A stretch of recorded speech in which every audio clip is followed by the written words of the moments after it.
Welcome to the Pinelander Podcast, the official podcast of Pineland, broadcasting to you from an undisclosed location deep inside Pineland, where we discuss faith, family, finances, firearms, freedom, food, and everything else in between, with those who believe in living free and living out the values that made this country free.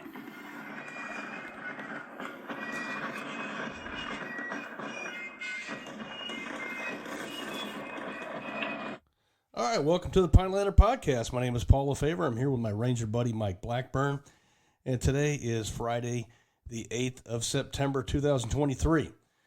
And, today is a little bit different. And we actually have Mike, who's out on a patrol, I would say a long-range patrol. And he was able to kind of stop and throw up the long whip. Throw up the jungle. Throw up the jungle. Throw up the jungle antenna and cross my fingers and hope to make good combo. Yeah, and so far, you're 5 by, man. I mean, I'm hearing you, Lima Charlie. There we go. Very nice. Fantastic. And he's also in an undisclosed location out in the field.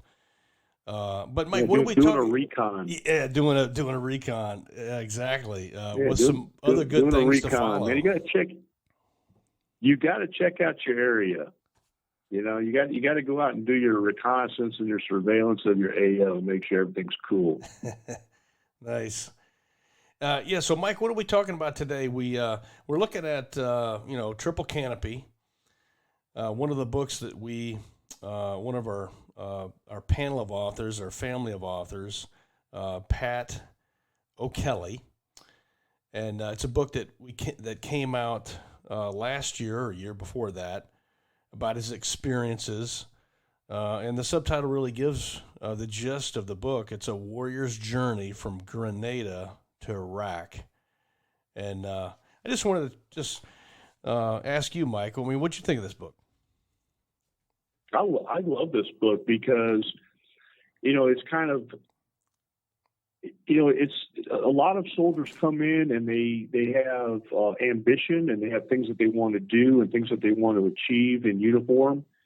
And, Pat kind of took that path. He came in, he's been a paratrooper. He's served in a Ranger battalion.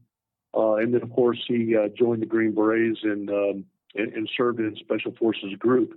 And what's really neat about this book is it was written from that soldier's perspective during that journey. And he's got these great stories of these 3 primary organizations that he had the opportunity and privilege to serve in. And they're just great stories from a soldier that's been there, done that. And anybody that's kind of going through the military and has, a goal of maybe going to airborne school, maybe going to Ranger school, going to the Q course, whatever. You can read Pat's story and it kind of gives you inspiration. And it also kind of gives you a taste for those units and the sort of the experiences that you may encounter, like Pat did. But I've always liked this book, and what's kind of neat is we've kind of recently repackaged this thing to make it a little more user friendly, if you will, a little easier to handle in a size that most readers are kind of looking for. So I'm pretty excited about this book, and I think our readers are really going to enjoy it. Yeah, I can't agree more. And it's it's written by a warrior, 2 warriors, and in that spirit of passing the torch to the next generation of warriors. So yeah, absolutely awesome book. Recommend that to our listeners. And in the moments that we'll have after this, you'll hear that previously recorded podcast when Triple Canopy actually came out. So hang around and you'll listen to that. Yeah. From the author himself talking about the book. So it's a great episode. Right on. Well, Mike, have fun out there on your recon. Keep your head on a swivel, right? And stay sharp, as that you say here. So we'll see you when you get back from your long range patrol. I'll the next time you hear from me is when I'm making reentry.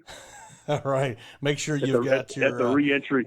That's right, the reentry rally point, man. Yeah. Outside of small arms range. Make sure you follow the procedures for your near and far wreck. Will do. Right on, man. Thanks, Paul. All right, later. Welcome to the Pinelander Podcast. I'm Paul LeFevre. I'm here with my ranger buddy, Mike Blackburn. And today is our first podcast of the new year. Happy New Year. It is January 7th, Friday, 2022. And we want to get this year off to a great start. We have a special guest on today. His name is Patrick O'Kelly. And he has written, amongst other books, Triple Canopy, A Warrior's Journey from Grenada to Iraq. And so I'm just excited to be out here with Mike, and we're having Pat, and we're going to have a great time. Yeah, I can't wait. This is going to be awesome. Pat, are you there, buddy? Hey. Hey, my friend. How are you doing? Happy New Year. Taking it easy until next time we crawl into Pineland. Yeah, man, we're in an undisclosed location deep inside Pineland. Hopefully, no one will ever find out where we're at. Yeah, it could be ugly. Yeah, but so I just want to give a little bit more about Patrick. Pat, he actually started off in 82nd, then he was in 3rd Ranger Battalion, and then he was in 5th Special Forces Group. One heck of a mile American for those of you who know him. Also, he's a guy who's been there, done it, got all the T-shirts. So it's just exciting. Having read your book, Pat, it's exciting to know you, work with you, and just really to talk about your book and anything else you want to talk about. I'm here. Well, Triple Canopy is a little bit different in it, Pat. It's not like your typical biography. I mean, you've done something a little bit different with this book. Why don't you enlighten our listeners? In my military career, I was in for 20 years, and I went into my military career a little bit different. But I was a kid. I was fascinated by history because my dad was one of the guys that started Special Forces, and he went into Special Forces back in 1961, I think it was. Wow. And so, growing up, my dad had this, whole love of history, and he basically projected that onto me. When I went into the military, I decided I was going to keep a diary, a journal, and I did that. And I did that for 20 years. So everything I did, I wrote down. Now, when I wrote Triple Canopy, this was actually not my first book. Triple Canopy was what the heck was that? I think it was my 5th book or 6th book. Right. And all the other books I wrote were about the Revolutionary War and the 2 Carolinas. Well, I finally decided, all right, I need to put what I did down, but I also didn't want to write 20 years worth of what I did because I figured I'd bore the crap out of everybody. And so what I decided was I would pick 3 stories.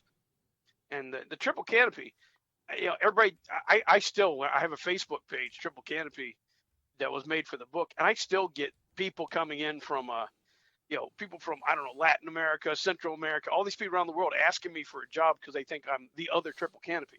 And it's like, no, dude, I'm a book. I'm not Canopy. That's awesome. Well, I chose that name before there was a Triple Canopy organization that became the famous Triple Canopy. And that's because there was a Ranger site. It was called AR.com. It doesn't exist anymore. But AR.com, they would label everybody. And if you had all 3 tabs, the Airborne, Ranger, Special Forces, they just nicknamed you Triple Canopy. And I thought that was a cool name for a book, so I called it Triple Canopy. Now, in keeping with that, I decided I would choose 3 stories. 1 Airborne from the 82nd Airborne, 1 Ranger from the 3rd Ranger Battalion, and 1 Special Forces. And I chose 5th Special Forces when I went to war in Desert Storm. So I only did 3 stories. Now, it's not just a story about me either, because I went in it as a historian. I tried to write in great detail everything that was going on there. And I talked to other SF guys. I talked about what they did. A lot of what's in that book, no one's ever heard of, like the firefight in downtown Kuwait City, the little civil war going on between the Palestinians and the Kuwaitis after the war. things like this. And same thing with Grenada. I talked to all the Rangers over there and all these other guys and got their stories. So I wrote it as a history book, not a book about just me. Now, I'm the central figure. It all evolves around me, but I mainly talked about everything else going on too. Yeah, it's a really unique book in the fact that you're almost like this war correspondent, except you're not some nerdy dude that graduated from some Northeastern university with a journalism degree. I mean, you're a warrior first, and you're out there, in the muck, with the knuckle draggers, in war, giving telling the story from the correct perspective. I mean, from the same perspective as the people that are there doing the, getting it done. So it's really, I don't know, I can't even think of another book that's even written like Triple Canopy. Yeah. I'm trying to think of what would be like it. Maybe some of I've read a lot of books, and I think some of the post World War I books, where guys would write about what they did and then try to include everything. That might be similar, but this one spans such a huge amount of time. It goes, literally from Grenada to Desert Storm. So you're looking at about a 10-year time period, and going from conventional to special ops. And it's the beginning of a lot. Like I always tell people I created units because when the Third Ranger. Now I was plank holder. I was there when it was created. F Company 51st, the LERPs. I was there when it was created.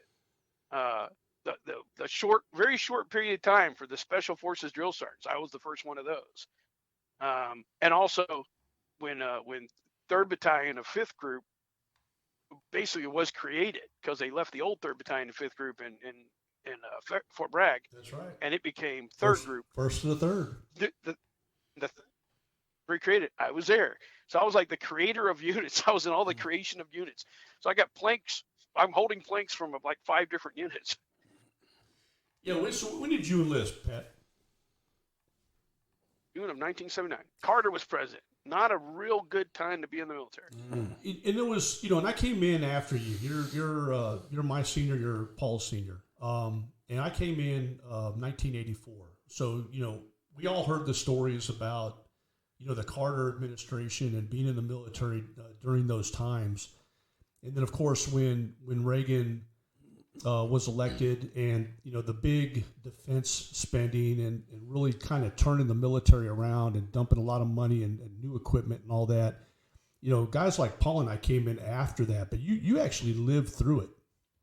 And you were there during some really, like you said, you happened to be in every unit that kind of started up, but there was a lot of things just besides, starting up units too, when you were, young and in the military. I mean, there was a lot of just, changed, leadership and a lot of different ways of doing things. The time period Carter was really a dark period. The nickname for the 82nd, the Jumping Junkies, it was real. I mean, the platoon sergeant was the drug dealer. The platoon squad leaders were the guys who sold the drugs for him, and just huge amount of drug use, abuse. I remember a guy doing a jump.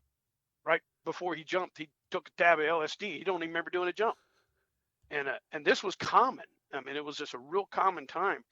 And we did some of the strangest ways to get around training because we had no funding. My favorite story I always like to tell is about doing an airborne operation with no planes.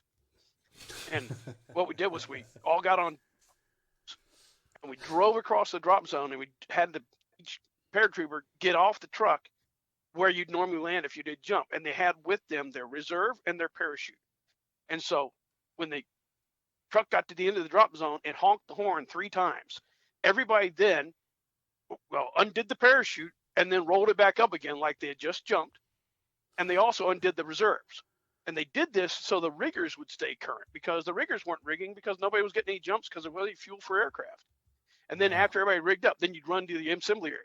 I actually got credit for jumping with not jumping out of an airplane.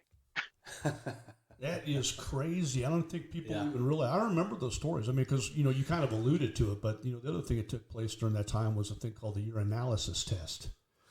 And That was and that really cleared out the ranks considerably. And it was still clearing out the ranks in 1984 when I came in. The difference, it just shows that the leadership is the thing that will create a military unit, even from the top. So your leadership changed, standards were brought in. Oh my God, standards, what a concept. And so your analysis never existed during the Carter years. All of a sudden, you either, you clear up, you quit doing drugs, or you're getting kicked out. And so you had to make your mind up. Do you want to keep doing drugs, or do you want to get the heck out? And so everything changed. And then with that, also the creation of units. And the old attitude, the old saying was, the it's morning in America, that commercial. Well, that was actually the attitude, was all of a sudden people were proud to be an American again. Prior to that, it was almost a disgrace because of Vietnam and Watergate and everything else. I mean, it was like, nobody really wanted to admit being patriotic. But Reagan brought it back. So leadership from the top filtered down, and it created the military that, went from the progression of Grenada, where everything didn't quite work so well, then Panama, where we got a bunch of the bugs knocked out, and then finally Desert Storm, the culmination, which was this huge victory.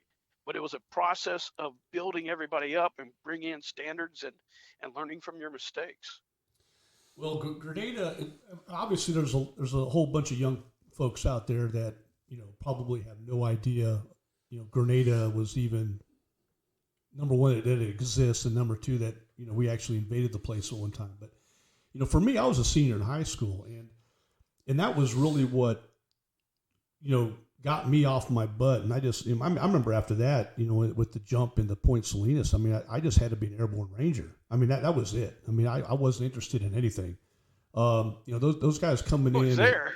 Yeah, those guys coming in at 8. I was there, and I decided I wanted to be a ranger because I saw them in action. I went, hey, these guys are all, I want to do them.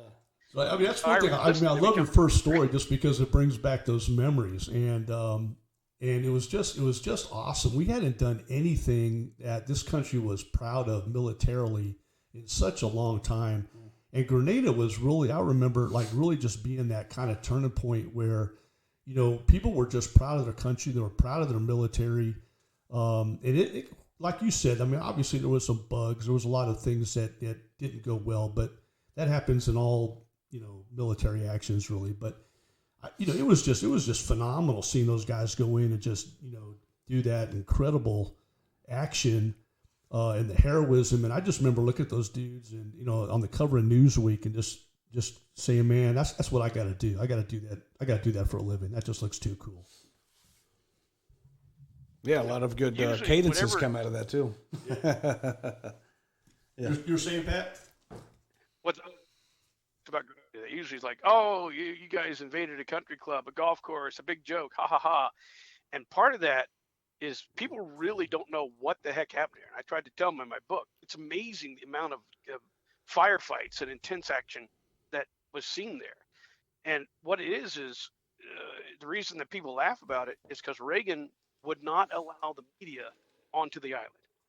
And so because of that, the news media decided, all right, we're going to ridicule it and make fun of it. And so from that point on, all their stories was ridicule and fun, and it carried on to this day. To this day, people don't think much happened there. Meanwhile, in reality, you had almost the same parameters as Black Hawk Down. You had 19 people, soldiers, Rangers, Delta getting killed. You had I think it was like 175 Americans wounded. You had 9 helicopters shot down. You had Delta Force that could not even get to their objective. When they came in with their Blackhawks, they got shot up so badly that they had to turn around. They couldn't even get anywhere near the objective. The SEALs hit one of their objectives, were drove away by the gunfire, had to literally go out into the water, swim out to a destroyer that had come close to the shore to open up and direct fire just to get the SEALs out. You had another group of SEALs that were surrounded, laid siege to, and the Marines had to land tanks to get them out. On the airfield where the Rangers were, you had an armored assault. They tried to roll into the airport. You had all this stuff going on, and nobody knows about it because they think it was just a big joke. But you had the same number of people killed as in Somalia. You had more helicopters shot down than in Somalia. Now, I'm not going to sugarcoat it. I honestly think Somalia is a lot worse. But I'm just showing, look at the comparisons, how the media and people look at Grenada and compare it to how they look at Somalia. And the difference was Somalia had a book written about it called Black Hawk Down that was written by a reporter. It was one of their own. So they accepted it and then glorified it, as opposed to Grenada, where they ridiculed it and made fun of it. So there was a lot of intense action that went down in Grenada. And I tried to include all that in the book. Yeah, that's to me, that's reason alone just to pick up the book, just because that your very first story, which is when you were in the 82nd. And I spent time in the 325th, just like you did. So, and I also remember the stories from Grenada, because when I ended up finally getting to Ranger School in 1987, needless to say, every RI there was a Grenada veteran. So. They had, we got to hear the stories and everything else. So you're absolutely right. Those guys were proud of their service and what they did there. And it was nothing but, it certainly wasn't jumping into a country club. Yeah. Major goalpost that no one has ever met since or before. You always hear people brag about how we can deploy anywhere in the world in 18 hours. There's only been one unit that has ever actually done that. And that was the 2nd Battalion, 325th. Deployed at 18 hours. From the point of go to the point they were on the island shooting was within that 18-hour sequence. White Falcons. Only one unit has ever done it. Piece of history right there. So what about your second story? Why don't you give us a little background on the second story? It's kind of fascinating, and why you picked it. 'Cause it's a little different. It's a little different type of story. I honestly think the second story that I wrote is probably the best writing I've ever done. It's almost written like a novel where there's dialogue back and forth. And what it was the story of when 3rd Ranger Battalion first started. And when we first started, it was almost like a cohort unit, because we were taking privates right out of basic training and boom, right into a battalion, because you had to. I mean, it was like a battalion-wide RIP, where, or now they call it RASP. So battalion-wide RASP, where you had to do it, otherwise you'd never get the battalion stood up. You had to bring in all these young, privates, and then all of the NCOs and stuff came from Ranger battalions, and a few of us, like me, came from the 82nd. And anyway, when we started up, everybody, it was a really tight, close-knit unit, because we had done everything together. And the story is about the friendly fire death of one of the men in my squad. His name was Russell Hobgood. And Russell Hobgood was killed in a training accident on a range. So the entire story is about the reaction within the squad of that friendly fire death. And what also made it tragic was his wife was 9 months pregnant, and his wife was like 18 years old. Was only like 19 years old, maybe 20. And so it was the impact that death had on all of us, and how it affected all of us. And so that story is, like I said, I think it's probably the best thing I've ever written. Yeah, it's all fun and games, and it's great doing the HUA stuff, and but there is the flip side of it, and that is occasionally we lose people, and occasionally people get seriously injured. So right. I think that's what's really neat about the book, is it's really kind of showing the whole spectrum, if you will, of emotions and things that people go through that serve. Yeah, Pat, I like how you highlight a lot of the leadership styles and qualities that those of us have served can recognize. And I think you highlight a lot of that in your first part of your book, and I saw a lot of it in the second part, in Death in the Family, about the 3rd Ranger Battalion and the American you just mentioned who died. But yeah, that's something I wanted to pin you to the wall, if I could, is about leadership, what you learned as far as that was different in the 82nd, that was different in the Rangers. Maybe just if you could, yeah. The thing that changed me personally is being in the Rangers. I basically immersed myself into Ranger culture and the whole idea of the Ranger Creed. You do not violate the Ranger Creed. I mean, here I am. I'm 60 years old, and I still know the Ranger Creed by heart. I mean, that's so it was driven into you that if you violate this, you would not be a Ranger. And sure enough, our very first Ranger Battalion commander, Lieutenant Colonel Ole, and Lieutenant Colonel Ole came out in front of the formation, and he said, "I violated the creed," and he resigned. Wow. And that was a huge impact to me. Like, holy crap, the top faced the entire battalion. That he said he violated the creed, and he can't be a Ranger anymore. And Colonel Ole was a kind of a legendary guy. He's one of those Rangers from Vietnam. Yeah. I've never heard of that. Yeah, I've never even heard of that, man. That's serious integrity. Does that type of leadership with accountability I don't think that exists anymore? I don't think so. That type of leader does exist. But unfortunately, I don't think at the higher levels. You see it a lot at the lower levels where guys will literally put their entire career on the line because they're doing what's right, but it ends up destroying. And I've known a few that did that. I know my best friend is a guy who was a sergeant major in the 82nd, and he was destroyed, not by any action that he did, but because his colonel basically went down, and he went down with him. But those two were the right people. Unfortunately, they were destroyed. So unfortunately, we live in a culture now where the ones who actually have standards and stand up to what's right normally don't last long because they're standing up to what's right, Yeah, that's absolutely right, Pat.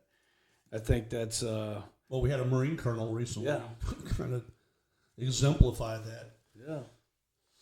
That was critical of the senior leadership. But they ended up putting him out. But yeah, and the units you were in, really, these were the cream of the crop. The units you're in the 82nd, you're a paratrooper, right? You're in the 3rd Ranger Battalion, and then you're in 5th Special Forces. I mean, that's the elite. You were in elite units, and so you saw the best of the best NCOs, officers, and so that's basically your entire career has been around meat eaters. And that had the worst. Yeah. I had one officer tell me that I was being awfully hard on officers. It's like, well, the people I wrote about, you need to be hard on because they didn't meet the standards. So yeah, I did. You met the best and the worst. It's kind of like I told somebody once in combat. You really don't know how you're going to react in combat. Everybody thinks you're going to be, running to the sound of gunfire and brave as all get up. But I saw some guys that I thought were studly, and the minute rockets came in, they freaked out and ran around in circles. And meanwhile, guys that you thought wouldn't step, they're the ones who ended up with silver stars. And so it's the same thing with leadership. There's a lot of leaders out there that are all talk, but they didn't stand by what they did. They didn't do what they were supposed to do. Do as I do, not do as I say. Yeah, that's really what I was wanting to get at. You're right. So you had that. I mean, you carried that forward, and we could go off on a long discussion on this, but I think you see these days it would be good to return to that. It would be good to return to the Lieutenant Colonel Ole and say, "Hey, I violated the creed, and I can no longer be your commander." How different would our Army be now, and our nation if we had leaders that had that type of moral fiber that will be willing to do that? What a difference! It'll need somebody from the top that will change it from the top down. Because hardly anything gets changed from the bottom up. Because the bottom tries to change stuff, they'll just crush them. You got to have a top leader. So it's from there. Absolutely right. Well, I don't think that's going to be happening in the next couple of years, unfortunately. You never know. You never know. Asked about Reboot. Everybody thought Reboot was an actor. Nobody saw that kind. That's true. Well, let's go. Let's kind of transition to the third story, because I think having served like you did in the conventional Army, in the infantry, and in Ranger Regiment, SF is a little different, and it's a entirely different type of environment. It's a different structure. What are your thoughts about making that transition to going from 3rd Ranger Battalion, where you're really, it's very regimented, it's very, everybody looks alike, everyone's doing the same thing, and then all of a sudden you find yourself in group. I didn't have a hard time transitioning. I think the biggest thing was because a bunch of special forces units had stood up in a fairly short period of time, because that's within about a 5-year time period. You had a brand new first Ranger battalion, first special forces group. You had the third.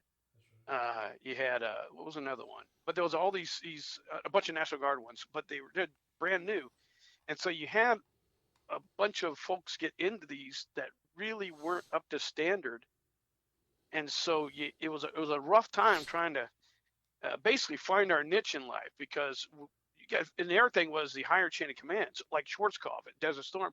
He really didn't want to use special ops, and he didn't understand it. He didn't understand the tool that he had, and so we almost had to go out of our way to make our own jobs. And actually, that's what we did in the beginning. We had I'm trying to think of who the group commander was. I think it was Jesse Johnson. That sounds right. I might be getting the name wrong, but he was the group commander, and he went out of his way to find jobs for SF. Unlike today, where you get assigned and you're good, but we had to literally create it. And the idea of a UW environment, last time that had ever happened was Vietnam, and so trying to find a place where you can do UW, and we were trying our hardest to try to get in Kuwait City and get with the Kuwaiti underground, the Palestinians, and we were going against the Iraqis, but we weren't allowed to go into it. We weren't allowed to go in there. So we ended up creating these jobs. And one was we created the idea that, okay, every foreign unit out here, we'll put an SF unit with them. That way, you'll have basically an English-speaking guy on the ground that can mainly call in airstrikes. So we ended up being a big airstrike unit. Then also you had another group that was the CSAR. We're going to create guys who are going to rescue these pilots, because we expected to have massive amount of pilots shot down. We did. We get a lot of planes got shot down. And then the third one was the eyes on the target. Not really meant to go out and engage, but just to watch the SR, the special reconnaissance. That's where I was.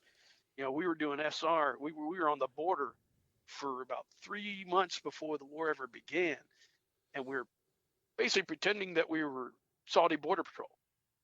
And so trying to get guys, because you asked what was it like transitioning, and it was mainly trying to get these guys who are almost everybody was new to UW to SF, and get them in that mindset where we're not in the regular Army anymore. And so there was a lot of button heads, a lot of not getting along, and almost beating each other to fit into this niche of being special forces. Now it's not that big of a deal, because now you have groups where there's a lot of experience. But back then, you really didn't have a lot of experience on each of the A teams. You might only have 2 or 3 people on an A team that were SF for more than 4 or 5 years, and the rest were brand new, only been SF for like a year. Yeah, that's true. I remember the stories where, just like you said, teams would get over there and they were looking for work, and traditionally the Air Force had performed the job of CSAR. And yes, some of the SF teams that were smart, I remember them, talking to them, and they were like, we can do this job better than these guys. And they would practice and rehearse and fine tune their SOPs and figure out exactly how they, wanted to do this thing, and video themselves doing it, from start to finish, and then send that video to General Schwarzkopf's staff. And that's how a lot of these guys ended up getting these missions, is because they literally had to go out there and show the top brass that, not only can we do this job, just like someone else can, but we can actually do it better. And here's the proof.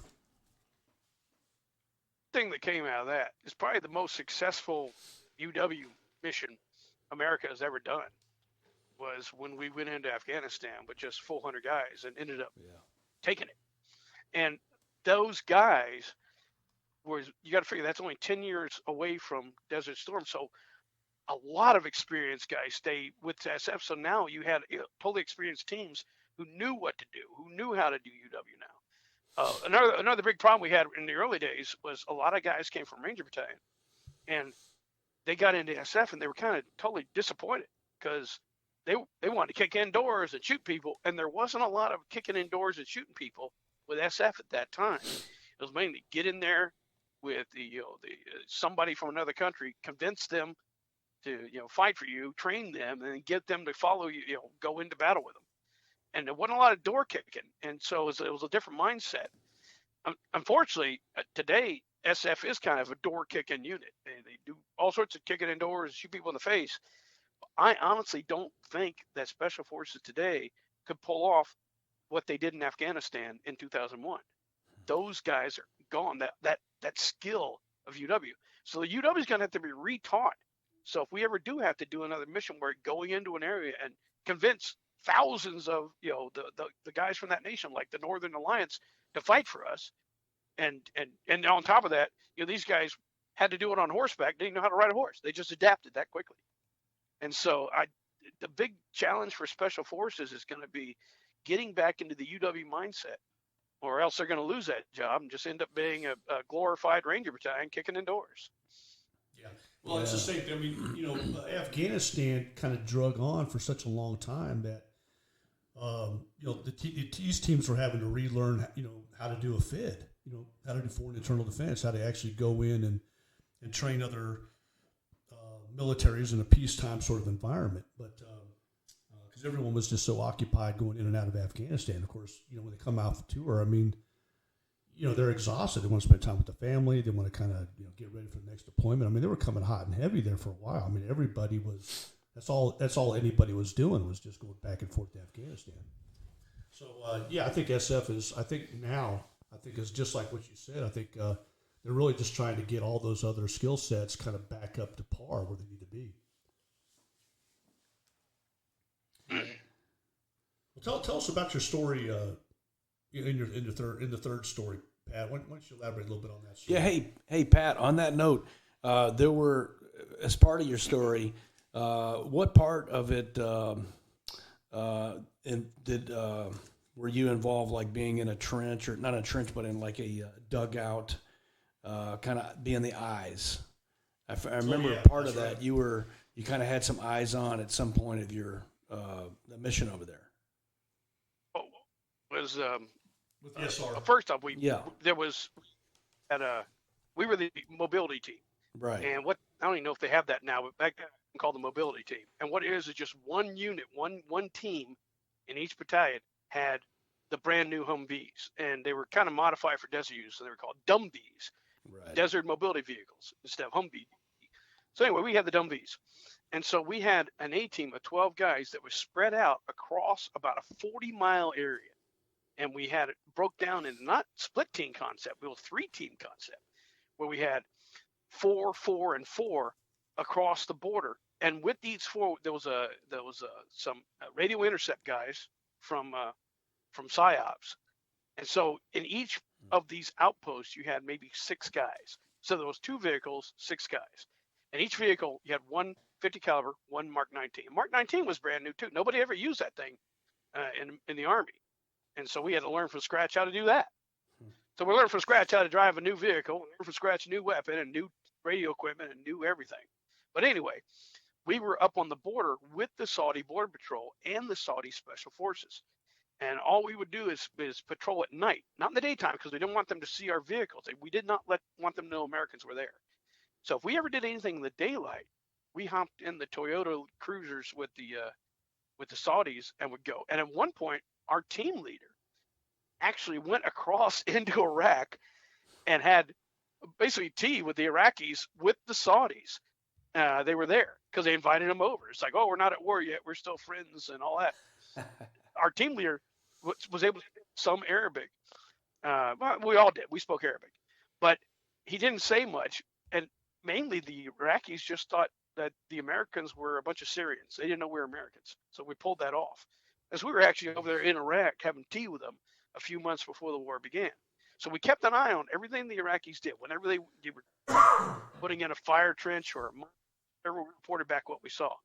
Then the night of Desert Storm, when it actually happened, we left and just started being a mobile eyes unit. We were the tripwire. So when the Iraqis were going to come, we would be able to be the first to see them, call in airstrikes, everything else. And so we did that for about 15 days until the Army finally caught up to us on the border. But for 15 days, I called it the Mad Max existence. We were running around, keeping an eye on everything. We got gas from an old gas station. We would literally take a bucket and throw the bucket down into where the wells of gas, pull it out and pour it into the vehicle. Or not gas, it was diesel, but still we poured it in the vehicle.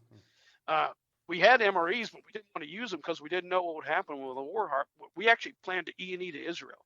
That was our E&E plan, because we didn't want to E&E back through the 101st because we thought they'd kill us because of all a bunch of privates. So our plan was to go to Israel. So we were going to hang on to our food. So what we ate was like Quickie Marts at a town about 10 miles off the border called Asher Kilo. Actually 10 kilometers, Asher Kilo. And we went in there and we robbed the freaking store of all the food. And whenever we want chips or something, we go over there and bust it in and get it. So I call it the Mad Max existence.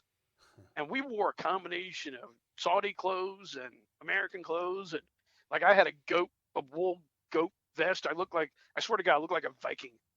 And so we just rode around, it's keeping eyes on everything. And the Iraqis constantly were trying to kill us. I mean, they sent rockets out all the time. And we got pretty good at predicting where the rockets were going to hit. I think the Iraqis had a price on our head. If you could get an SF guy, 10,000 Iraqi dinar. And so we actually had Iraqis come across the border bounty hunting. And we were able to take them. One was an Iraqi artillery regiment commander.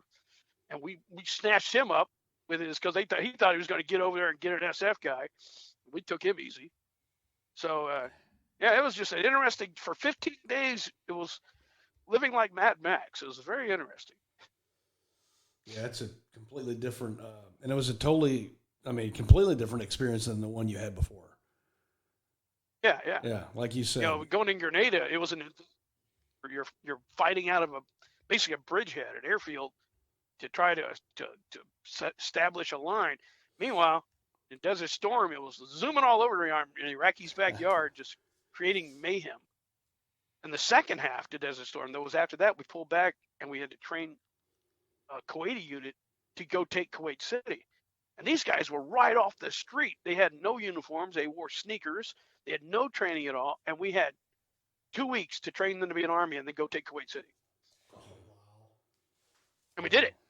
And that's SF. I mean, that is it. That is special. Yeah, that forces. is straight up. Spoke Arabic, and we had one guy in our unit. He was fluent in like 6 languages, and he was a godsend. Hey, so I wanted to, if I could put you on the spot here, Pat, just ask you a personal question. You mentioned that earlier, and I think a lot of guys, in the Army, especially the guys who were around in McCall and all that, a lot of them don't have combat experience. And so it's like they're virgins studying sex. They don't really know what it's like, right, until they're in the fray. So if you pardon the expression, it's a little graphic, right?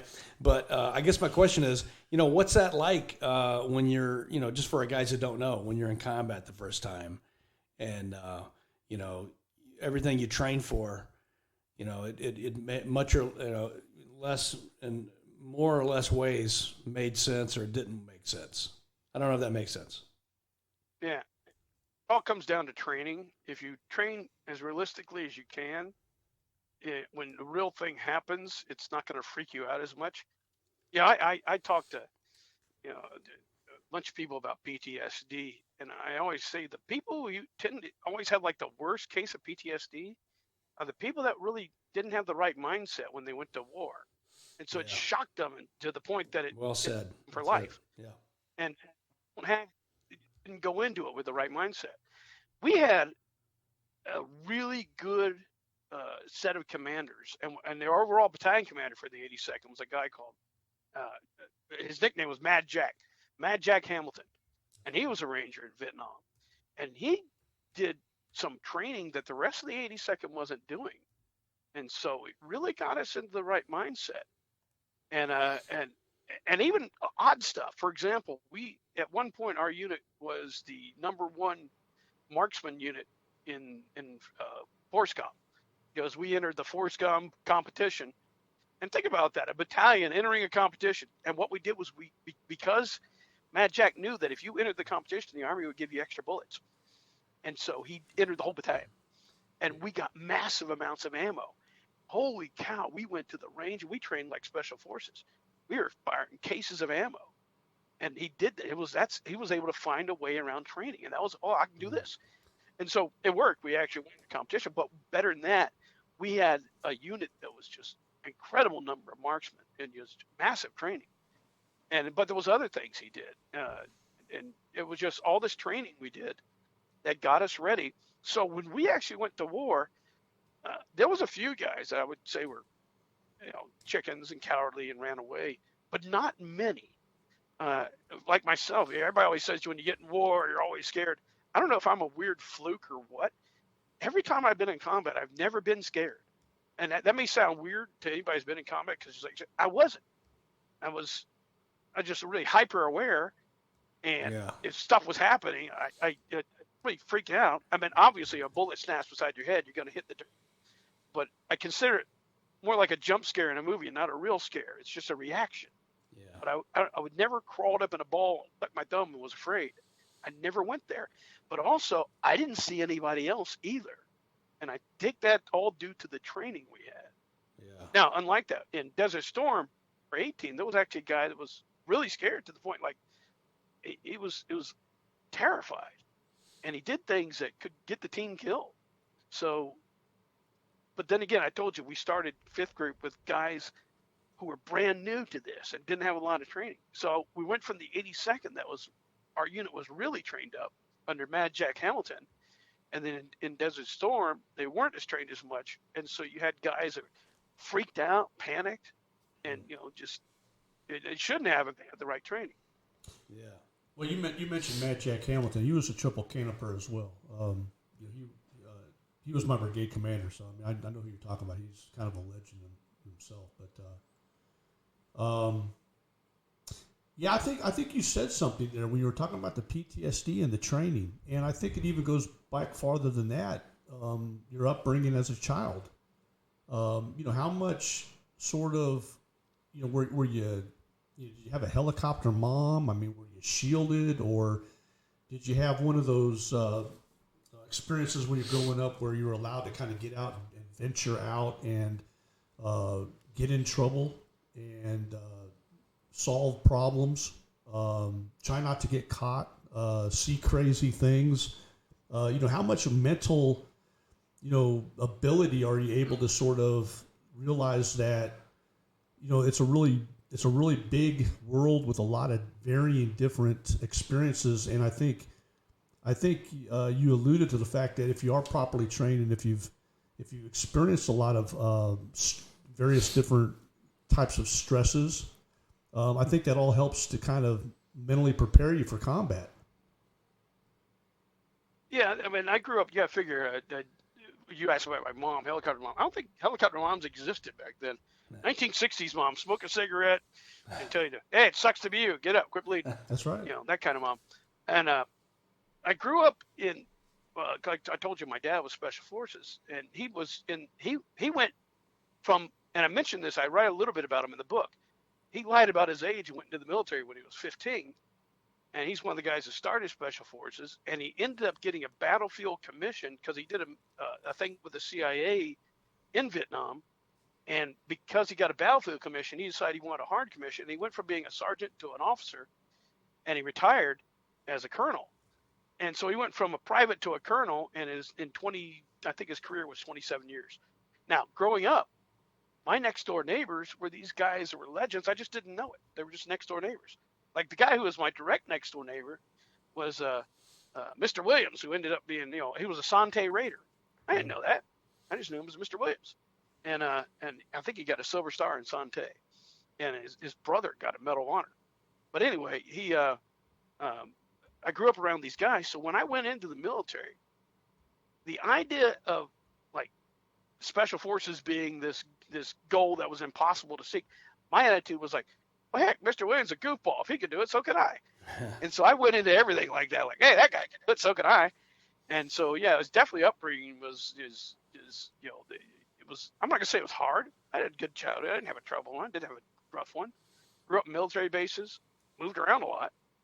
And my dad wasn't around a lot because he was running around the world saving the world for democracy. And but I didn't have a tap on my shoulder about that either. I understood. Hey, Pat, I wanted to ask you this too. This is kind of a big question, maybe a deep one, but out of all your experiences, maybe you could just share something as far as like a lesson learned, like one of your big lessons learned in your career that you could just kind of share with us. You have so many, but just Over the years, just maybe one. Yeah. I think I have influenced a lot of people. I mean, one of them, the guy I run around with in Pineland. He went into the military because of me. And so I think the biggest lesson learned is for leadership. Yeah. Always lead by example. Yeah. And everything you do, it's really that simple. Know what you're being watched. Yeah. You're always being watched. Somebody's watching you, sizing you up, trying to just make a decision. But the folks that are under you are sizing you up to determine, do I want to be like this guy? Not the fact that, hey, can this guy give me an order while falling, but do I want to be like this guy? And so the goal is trying to create the next generation. And I've done that my entire career. Because after I got out of the military, I was a junior ROTC instructor for 20 years. Right. And so it's always trying to make the next generation. But biggest one is to be a good leader, lead by example. And you can't be afraid to stand up. It may destroy you if you speak the truth and stand up. But so what? The way I look at it is, again, my buddy, the sergeant major who was literally forced out of the military, forced to retire. However, all the men in his unit will do anything for him. I mean, they knew that he stood up for him. And so even though he was crushed, the big army crushed him, but all his men, all the people he served with, they look upon him like the best credit there is. And ironically, and whenever they have reunions in his unit, they always invite him and not the other guys. Yeah. I think that's what I get out of you, my friend, is you're a man who recognizes that honor and integrity are huge for a warrior, and you would just assume die before you would dishonor your country, dishonor the unit you're in, and that's kind of what I get from you. And I think the guys that we hang out with, our clientele, our people we run with, are pretty much the same cut of cloth. That's super important. And I think before we're going to see things become better in our country, is like you said, that's what I'm really hearing from you is, the changes of values has to start from the top. And nothing's going to change unless leaders I guess underscore the importance of honor and values and something like that. I look because I think we're about to see something happen that hasn't happened in a long time. And after World War II, you had this huge influx into Congress of veterans because everybody was a veteran. I think you're about to see that because now that Afghanistan's over and that forever war is over, you're starting to see a huge influx of veterans going into Congress, and because they want to, make the country better. So I'm thinking we might see a bright age coming up here where it is going to get better because you're going to have all these people who have that combat experience and that mentality moving into the halls of Congress. I'm hoping they keep their honor and they don't lose it because it's so tough. I mean, the temptation is too great. The money and riches are too great, but can you hold out and not sell your soul? It's a tough one. But I'm hoping. I got hope for the future that you're going to influx of veterans to the Congress here soon. That's a good way to start off this new year, Pat. Is we're turning over a new leaf with the new year, and this could be a great year. And you're right. I mean, we did have a forever war. We were there. All of us served there, but that would be good. I mean, you have, and it is. There's a temptation to give in, that money, fame, all that stuff. But I think what I'm hearing from you too is if you have a good foundation, a good moral fiber foundation, then it's gonna hold up. And we definitely need that.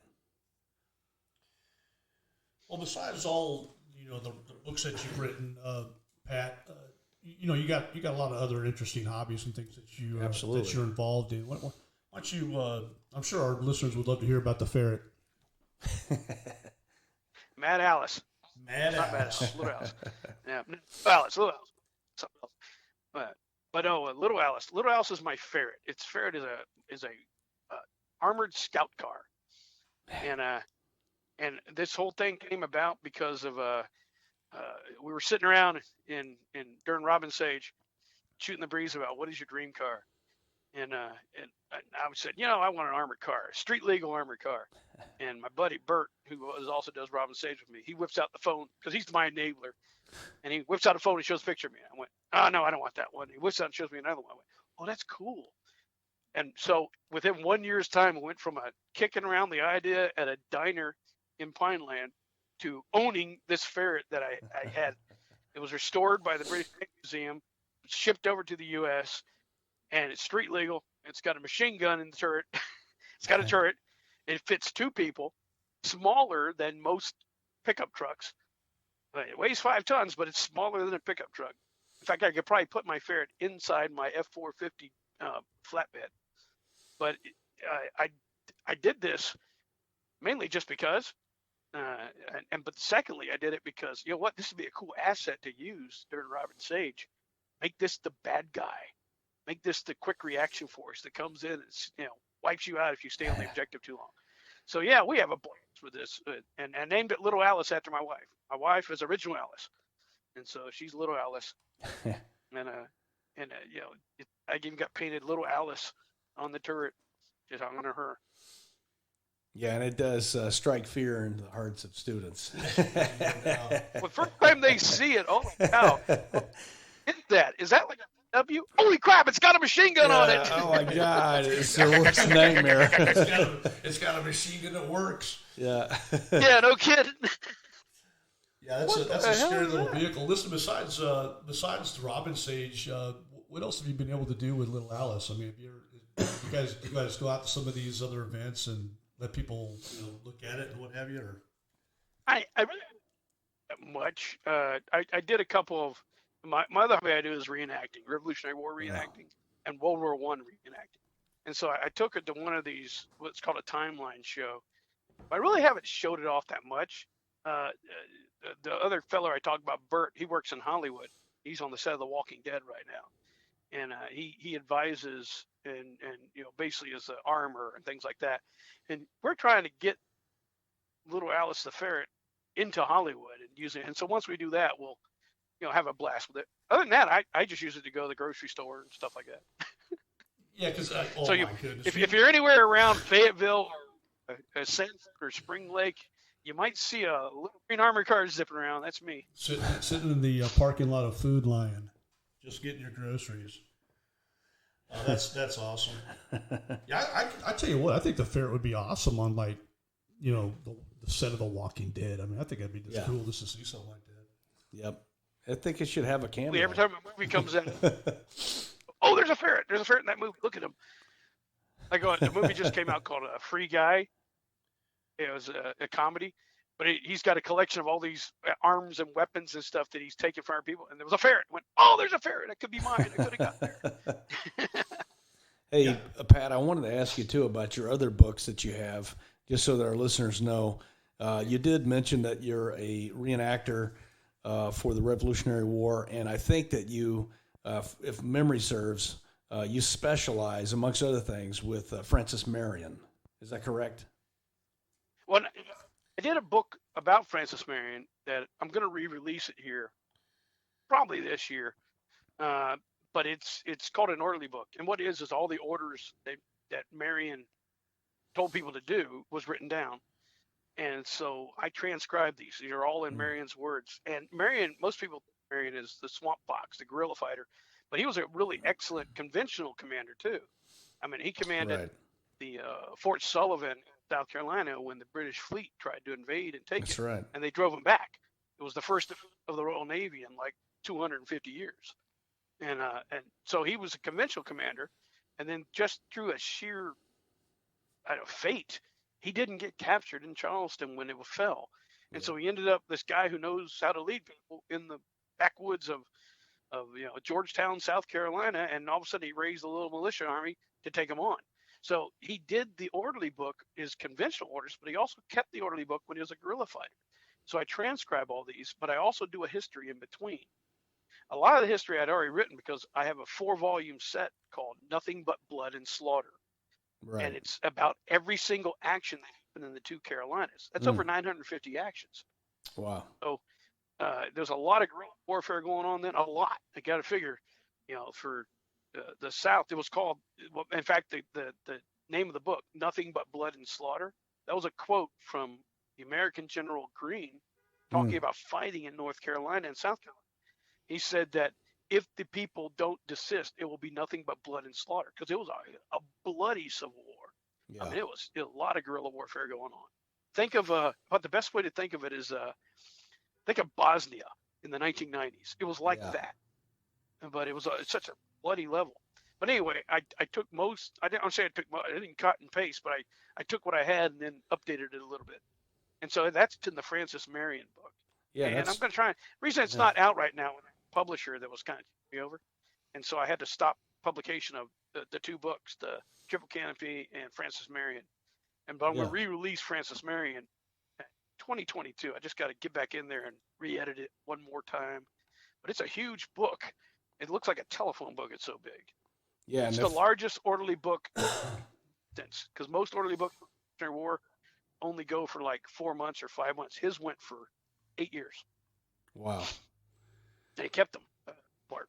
Yeah, it's nearly, I think it's 743 pages. So it's extensive. The other cool part was in California during the Civil War, the records, I don't know how it got there, but because of that, the Yankees didn't burn them up. And so that's another reason why it's one of the few that exists. Nice. And then for those that didn't hear, Triple Canopy is Pat's newest book, re-released with another publisher. We're happy to announce that's with Blacksmith Publishing. Triple Canopy, A Warrior's Journey from Grenada to Iraq. And we were talking about that earlier. So if you want to read more about Pat and his exploits for the United States, about the barrel-chested freedom fighter there it is, go to Amazon, go to Blacksmith Publishing, get that book. It's a great read. I enjoyed it. I get a lot out of it. And I think it's a resource that I can turn to for many years to come to get just insights. And if you're ever feeling sorry for yourself, you can just read that. That'll kind of get the cerebral juices and your testosterone soaring through your body again. That's right. It's like spraying yourself with a big can of man. Yeah. But hey, Pat, I tell you what, I'm just glad you're able to call in and get you on the podcast and talk about Triple Canopy. And for those of you that love this kind of stuff, Pat's an accomplished author, so he has a lot of great books out there. And I think you'd enjoy his style of writing. Yep, and if you guys didn't catch that, Pat has Nothing But Blood and Slaughter. I believe that's a 4-volume work, and it takes you all through the Revolutionary War in the Carolinas. So you're going to want to hit that also. Everything you need to know, I think. And a lot of historians turn to Pat's work. Hit that and his Unwearied Patience and Fortitude, Francis Marion's orderly book. So a lot of resources there for you guys, a lot of things to learn from a guy that's been there and done that. And I hope that you will discover all that Pat has to offer. There's a lot out there. Yeah, Pat, hey, really, it's been an awesome time with you, man.